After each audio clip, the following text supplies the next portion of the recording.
puisque en ce moment tout le monde ne parle que de ça, je vais alors on va me dire ouais tu n'es pas très cohérent, mais je vais critiquer quelque chose Tu vas critiquer, toi? auquel je vais participer.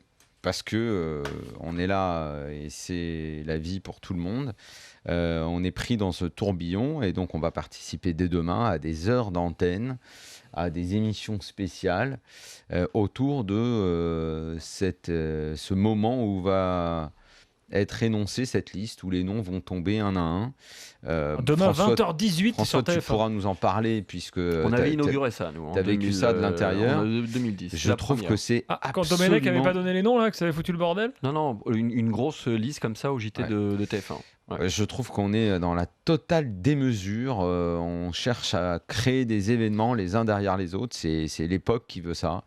Mais qu'une liste de 23 soit l'objet d'une page spéciale dans le JT de 20h, permets-moi de penser que c'est pas normal, que c'est juste délirant, il me semble qu'il y a des choses bien plus importantes. Je me souviens de la première fois aux 20h, je crois que c'est 2010 Domenech. Ouais, c'est ça, avec la mise en scène, les absents.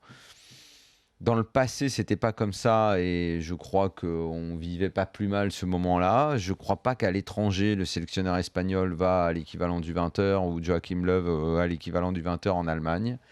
Je sais pas pourquoi on fait tout ce cirque-là autour de cette liste.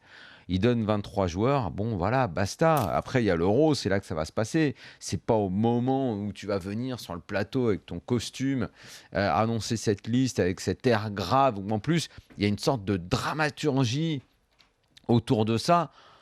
C'est bon, c'est la fête, quoi. C'est 23 joueurs qui vont être nommés. Après, il faudra pleurer sur ceux qui sont pas là.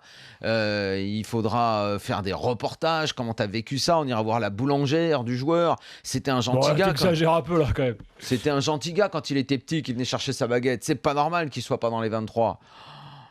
Non, franchement, stop, quoi. Je sais pas quoi raconter et je le dis parce que je sais que demain, je vais être moi aussi pris là-dedans.